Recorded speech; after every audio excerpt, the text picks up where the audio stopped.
ഏത് സമയത്തും നമുക്ക് മരണപ്പെടാം. ആ പേടിയുണ്ടെങ്കിൽ ഒരിക്കലും നമ്മൾ അന്നോമോ അഹുൽ മൗത്ത്, മരണത്തിന്റെ സഹോദരനായ ഉറക്കിന്റെ ഘട്ടത്തിൽ അതിന്റെ മുമ്പ് ഒരു തെറ്റോ ഒരു യൂട്യൂബ് ഓണോക്കലോ അല്ലെങ്കിൽ ഹറാമുകളിലേക്ക് പോകലോ ഉണ്ടാവില്ല. ഓരോരുത്തരും ഉറങ്ങണ സമയത്ത് മലക്ക് വന്നിട്ട് പറയും ഇഖ്തിം ബി ഖൈരിൻ, എന്തെങ്കിലും നല്ലത് ചെയ്തിട്ട് ഉറങ്ങണേ മോനെ. അത്തരക്കാരാ സ്വലാത്ത് ദിക്ർ ഉളുവല്ലായിട്ട് പോണത്. ഇബ്ലീസ് വന്നിട്ട് അതേ സമയത്ത് തന്നെ പറയും ഇഖ്തിം ബി ശർരിൻ, അല്ലടാ ഇന്നല്ലേ നെറ്റ് തീർന്ന്, മുതലാക്ക് പോലെ വെറുതെ 2 GB കളയും. അങ്ങനെ അവൻ തെറ്റിലായി ഉറങ്ങും. നമ്മൾ ആലോചിച്ച് നോക്കിയേ, ഒരു ഇശാ നിസ്കാരം നിസ്കരിക്കാതെ വീട്ടിലേക്ക് പോയി ഉറങ്ങി, പാതിരാത്രി എഴുന്നേറ്റ് നിസ്കരിക്കാന്ന് വിചാരിച്ചിട്ട് ആ ഉറക്കത്തിൽ മരിച്ച് പിന്നെ ഖബറിലേക്ക് എത്തിയിട്ട് മലക്കുകൾ തടവിയിട്ട് ജീവൻ തരുമ്പോ കണ്ണ് തുറന്നു നോക്കുമ്പോ കാണുന്നത് കുരുടീസ് കല്ലുകളാണ്, ഖബറാണ്. ആ ഇശാ നിസ്കരിക്കാതെ ഉറങ്ങിയവന്റെ ദുരന്തം ആലോചിച്ച് നോക്കിയേ. കൂട്ടുകാരെ, എന്നാണ് മരണം എന്ന് നമുക്കറിയൂല. അതുകൊണ്ട് തന്നെ എപ്പോഴും മരണത്തെ പ്രതീക്ഷിച്ചുകൊണ്ട് നമ്മൾ നിൽക്കണം. എന്റെ മരണം പെട്ടെന്നുണ്ടാകുമോ എന്ന പേടി ഉണ്ടാവണമെന്ന് സയ്യിദുന ഉസ്മാൻ ഇബ്നു അഫ്ഫാൻ റളിയല്ലാഹു അൻഹു പറയുകയാണ്. 4ാമത്തെ പേടി മിൻ ഖിബലിൽ ഹഫള, നന്മ തിന്മ എഴുതുന്ന മലക്കുകളുടെ വിഷയത്തിലാണ് പേടി വേണ്ടത്. അയക്തുബു അലൈഹി മാ യുഫ്തലഹു ബിഹി യൗമൽ ഖിയാമ, അന്ത്യനാളിൽ എന്നെ വഷളാക്കുന്ന എന്തെങ്കിലും എന്നെ കുറിച്ച് ഇപ്പോൾ എഴുതി വെക്കുന്നുണ്ടോ എന്ന പേടി വേണം. ഇബ്നു റജബുൽ ഹംബലി റഹിമഹുല്ലാഹ് വിശദീകരിക്കുന്നുണ്ട്, നമ്മൾ ബഹുമാനിക്കുന്ന ഒരു ഉസ്താദ്, ആ ഉസ്താദിന്റെ മുമ്പിൽ നമ്മൾ ഫോണിൽ തെറ്റ് കാണുമോ? ഒരു ഉസ്താദിന്റെ അടുത്തുനിന്ന്, ഉമ്മാന്റെ അടുത്തുനിന്ന് വൃത്തികെട്ട ഒരു വീഡിയോ കാണുമോ? ചെയ്യോ? അശ്ലീലമായ സൈറ്റിലേക്ക് എത്തുവോ? അന്യ പെണ്ണിനോട് ചാറ്റ് ചെയ്യോ? അന്യ പുരുഷനോട് ചാറ്റ് ചെയ്യോ? ഇല്ല, ഇല്ലല്ലോ. ഒരു തങ്ങളുണ്ടെങ്കിലോ? ഇല്ല. ഭാര്യ ഉണ്ടെങ്കിൽ ഇല്ല. അള്ളുണ്ടെങ്കിലോ? അതെന്നല്ലേ ചെയ്തുകൊണ്ടിരിക്കുന്നേ. ഇതൊക്കെ അള്ളാഹുവിൻ്റെ കോടതിയിലേക്ക് കൊണ്ടുവരും. ഇതൊക്കെ മലക്കൾ എഴുതി വെക്കുമെന്ന് പേടി വേണം. ആരൊക്കെ ഉണ്ടാവും അവിടെ? ആദം നബി അലൈഹിസ്സലാം മുതൽ മുത്തുനബി സല്ലല്ലാഹു അലൈഹി വസല്ലം തങ്ങൾ വരെയുള്ള സർവ്വ അമ്പിയാക്കൾ, മഹാന്മാരായ ഔലിയാക്കൾ എല്ലാവരും മുമ്പിൽ നിന്നാണ് മൂപ്പര് 28ാം വയസ്സിലാണ് ഒരു ആക്സിഡന്റിൽ മരണപ്പെട്ടത്. 2,36,000 മണിക്കൂർ സിനിമ കാണാൻ വേണ്ടി മാത്രം ചെലവഴിച്ചിട്ടുണ്ട് എന്ന് വായിച്ചാൽ, എന്ന് നമ്മളെ കുറിച്ച് എന്തെങ്കിലും ഒരു അപരാധം വായിച്ചാൽ, ഒരു അബദ്ധം ഉണ്ടായാൽ എത്ര വഷളത്തര. നബി സല്ലല്ലാഹു അലൈഹി വസല്ലം തങ്ങളുടെ പേരക്കുട്ടി ഹുസൈൻ റളിയല്ലാഹു അൻഹുവിനെ കർബലയിൽ കൊന്ന ആൾക്കാർ മുസ്ലിങ്ങളായിരുന്നു. ഹസനുൽ ബസ്രി റളിയല്ലാഹു അൻഹു ആ ചരിത്രം പറഞ്ഞിട്ട് പറയുന്നുണ്ട്, ആ കൊന്നവരിൽ ഞാനും ഉണ്ടെങ്കിൽ മുസ്ലിമായതിന്റെ പേരിൽ നരകത്തിൽ ശിക്ഷയെല്ലാം കഴിഞ്ഞ് ലാസ്റ്റ് സ്വർഗത്തേക്ക് പോകുമല്ലോ, സ്വർഗത്തിലേക്ക് പോയിക്കോളി എന്ന് പറഞ്ഞാൽ ഞാൻ പോകില്ല. കാരണം റസൂലുള്ളാഹിന്റെ മുമ്പിലേക്ക് കൂടി അല്ലേ പോകേണ്ടത്. തെറ്റ് ചെയ്ത കണ്ണോടുകൂടി അത്തങ്ങളെ കാണാൻ എനിക്കാവില്ല. ഈമാനിന്റെ വർത്താനാണത്. നമ്മളെ കുറിച്ച് പറയൂലേ, ഭാര്യ ഉണ്ടായിരിക്കെ ആ ചങ്ങായി +2 പെൺപിള്ളേരെ നോക്കുന്ന ചങ്ങായിയാണ്. അയ്യട്ടാ, എന്ത് നാണക്കേടാണത്. നമ്മുടെ രഹസ്യം മുഴുവൻ പുറത്തേക്ക് വരില്ലേ?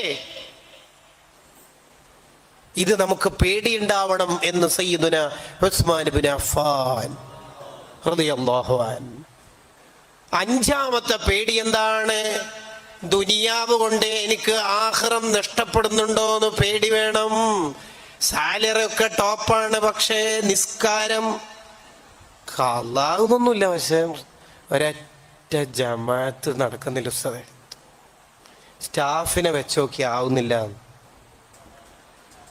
മുഅ്മിനീങ്ങളെ, ഉള്ളിന്റെ ഉള്ളിൽ ഒരു പേടി വേണം. ആദ്യം ഒരു കിഡ്സിന്റെ ഷോപ്പ് മാത്രം ഉണ്ടായ കാലത്ത് ഒക്കെ പള്ളിയിലുണ്ട്. ദെൻ ലേഡീസിന്റെ തുടങ്ങിയപ്പോൾ പിന്നെ ജമാഅത്ത് പോയി. പിന്നെ ജെൻസിന്റെ തുടങ്ങിയപ്പോൾ ജുമാ മാത്രമായി പോയി. അതൊരു പ്രശ്ന. അതാണ് ഇമാം ബൂസീരി തങ്ങൾ പറഞ്ഞത്,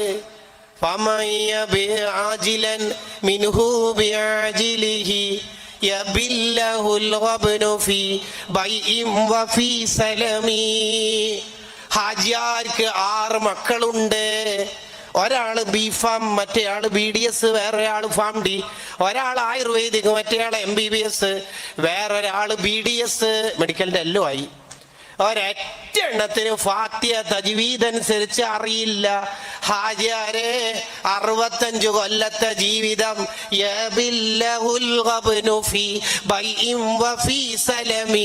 നഷ്ടക്കച്ചവടമാണ്.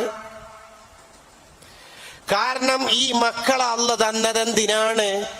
ഈ സമ്പത്ത് അള്ള തന്നതെന്തിനാണ്?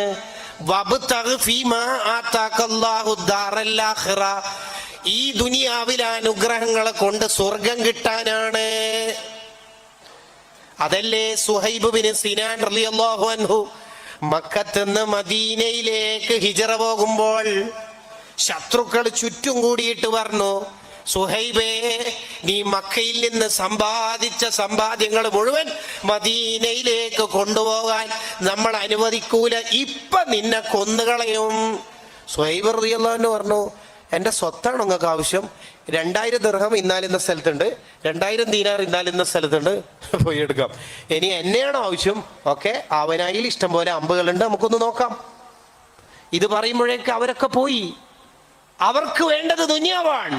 സുഹൈബ് തങ്ങൾ ഇതുവരെ സമ്പാദിച്ചതെല്ലാം അവിടെ ഇച്ചിട്ട് പോവുക, ഇട്ടേച്ചു പോകുന്നു. അപ്പൊ സുഹൈബ് തങ്ങളുടെ മനസ്സിന്റെ ഉള്ളിൽ ഇബ്ലീസ് തോന്നിപ്പിച്ചു കൊടുക്കുക, അല്ല സുഹൈബ്, ഇതുവരെ സമ്പാദിച്ച മൊത്തം പോയില്ലേ, ഒന്നുമില്ലല്ലോ, വട്ടപൂജയാണല്ലോ കയ്യില്. അതിന് സുഹൈബ് തങ്ങൾ ഉത്തരം മനസ്സിന് കൊടുക്കുന്നു, എടാ സുഹൈബ്, നിനക്ക് മദീനയിൽ പുഞ്ചിരിക്കുന്ന മുഖമായി അഷ്റഫുൽ ഖൽഖായ മുത്തുനബിയില്ലേ സ്വല്ലല്ലാഹു അലൈഹി വസല്ലം. ദുനിയാവ് കൊണ്ട് ആഖിറം വിജയിക്കുകയാണ് വേണ്ടത്. ക്യാമ്പസിൽ ചെന്നുകൊണ്ട് അരുതായ്മകൾക്കെതിരെ നോ പറയാൻ ക്യാമ്പസ് കൂട്ടുകാരെ നമുക്ക് കഴിയണം.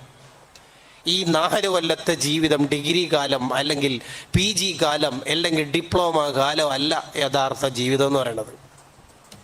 ഈ ജീവിതത്തിൽ അടിച്ചു പൊളിച്ച് ഇടിച്ച് തകർത്ത് ലൈഫ് ഫോർ എൻജോയ് എന്ന ഡിങ്കോയിസം തിയറി അല്ല നമ്മൾ തലയിലേക്ക് കൊണ്ടുവരേണ്ടത്.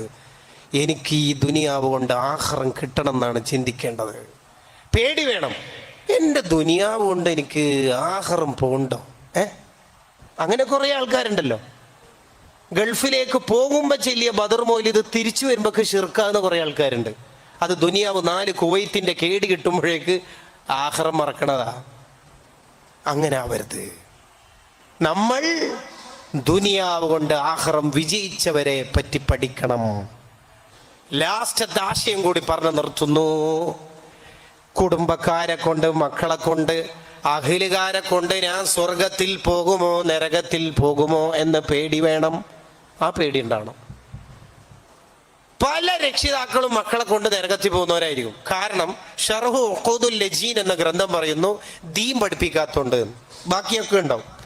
6ാം ക്ലാസ് മദ്രസ ഒഴിവായിട്ടുണ്ടാവും. എന്താ ആചാര്യ മോളെ മദ്രസയിലേക്ക് ആക്കാതെ? 7ാം ക്ലാസ് അവള് ഉണ്ടായ നല്ലതിന്. കാരണം പൊതുപരീക്ഷയല്ലേ, റാങ്ക് എക്സ്പെക്ട് ചെയ്യുന്നുണ്ട്. നമ്മുടെ മദ്രസക്ക് ഒരു അഭിമാനമല്ലേ.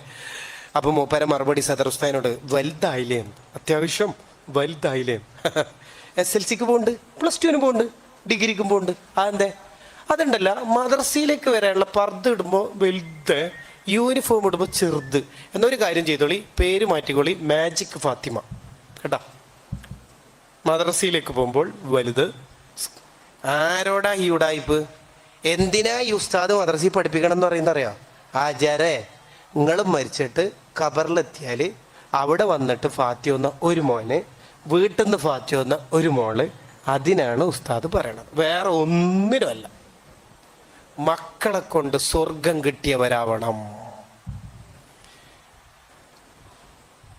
അധിക ആള് നരകത്തിൽ പോകാനുള്ള കാരണം മുഹമ്മദ് നബവി അൽ ജാവി തങ്ങൾ ഉദ്ധരിക്കുന്ന ഗ്രന്ഥത്തിൽ കാണാം, ദീൻ പഠിപ്പിക്കാത്തോണ്ടാണ്. ആ മക്കൾ പറയും, ഉപ്പ എല്ലാം ഓക്കെ, ഓൺലൈൻ കാലത്തല്ല, ഹോട്ട്സ്പോട്ട് പിന്നെ നെറ്റ് കണക്ഷൻ എല്ലാം ഓക്കെ, ടാബ്, മറ്റേ ലാപ്ടോപ്പ്, സംവിധാനം എല്ലാം ഒക്കെ. പക്ഷെ ദീൻ പഠിപ്പിച്ചിട്ടില്ല. ഇതാണ് പുതിയ കാലത്തെ ട്രെൻഡ് എന്ന് പറയുന്നത്. ഏതെങ്കിലും ഒരു കലാലയത്തിൽ ഹിജാബിന്റെ വിഷയത്തിലോ അല്ലെങ്കിൽ യൂണിഫോം അല്ലെങ്കിൽ ജുമാക്ക് വിടുന്നില്ല ഏതെങ്കിലും ഒരു വിഷയത്തിൽ വിദ്യാർത്ഥി സംഘടനയായിട്ട് ഇടപെട്ടിട്ട് വിഷയത്തിൽ ഇടപെട്ടാൽ പാരൻസ് മീറ്റിംഗ് കോളേജ് വിളിക്കും. പാരൻസ് മീറ്റിങ്ങിൽ ഇങ്ങനെ ഒരു വിഷയം വന്നിട്ടുണ്ട്, നിങ്ങളുടെ അഭിപ്രായം എന്താണെന്ന് വെച്ചാൽ ഈ ഉദ്യോഗസ്ഥരായ ഈ മുസ്ലിം വാപ്പമാരനെ എണീച്ചിട്ട് പറയും, ജുമാക്ക് മക്കളെ വിട്ടിട്ടില്ലെങ്കിലും നമുക്ക് പ്രശ്നമില്ല, ഇംഗ്ലീഷ് ഫുൾ ആൻഡായിട്ട് കിട്ടിയാൽ മതി, ഫുൾ A+ കിട്ടിയാൽ മതി. വെള്ളത്തിലില്ലാത്ത ചൂടെന്തിനാ പിന്നെ ചെമ്പിന്, പിന്നെന്തിനാ ചെമ്പിന്? എൻ്റെ മോനെ കൊണ്ട് എനിക്ക് സ്വർഗം കിട്ടണം എന്നല്ലേ നമ്മൾ വിചാരിക്കേണ്ടത്? അങ്ങനത്തെ കലാലയത്തിലല്ലേ നമ്മൾ പഠിപ്പിക്കേണ്ടത്? അവിടെയല്ലേ നമ്മൾ വിജയിക്കേണ്ടത്? മക്കളെ കൊണ്ട് സ്വർഗം കിട്ടണമെങ്കിൽ 2 കാര്യമാണ് പ്രധാനമായിട്ട് ശ്രദ്ധിക്കേണ്ടത്. ഒന്ന്, മക്കൾ നന്നായി കിട്ടാനാണ് ഈ 2 കാര്യം പറയണത്. ഒന്ന്, മാതാപിതാക്കൾ നല്ല ജീവിതം നയിക്കുക. ഇന്നല്ലാഹ ലാ യഹ്ഫളു ബിർറജുലി സ്വാലിഹി വലദഹു വവലദ വലദിഹി വൽ ഖറിയത്തല്ലതി ഹുവ ഫീഹാ.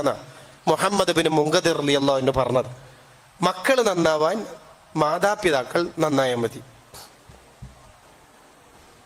ഭർത്താവ് നന്നായ ഭാര്യ നന്നാവുന്ന ഇമാം ഷഹറാനി റളിയല്ലാഹു അൻഹു പറയണത്. ഭാര്യന്റെ സ്വഭാവത്തിൽ ദൂഷ്യം, ഭർത്താവ് വഴിയോരത്തുനിന്ന് ഒന്നിക്ക് കച്ചവടത്തിൽ വഞ്ചന അല്ലെങ്കിൽ അന്യപെണ്ണിനെ നോക്കിയിട്ടുണ്ടാവും, അതുകൊണ്ടായിരിക്കും ഭാര്യക്ക് സ്വഭാവ ദൂഷ്യം. ഷഹറാനി ഇമാമിന്റെ ലവാഖിഉൽ ഉഹൂദുൽ മുഹമ്മദിയയിൽ കാണാം. ഞാനിത് വെറുതെ പരീക്ഷിച്ചു നോക്കിയതും കൂടി ഷഹറാനി ഇമാം പറയുന്നുണ്ട്. ജറബ്തു അന വമ്മു അബ്ദുറഹ്മാൻ, ഞാൻ വെറുതെ ഒരു ദുസ്വഭാവം കാണിച്ചു നോക്കുമ്പോൾ ഭാര്യയും മാറിയിട്ടുണ്ട്.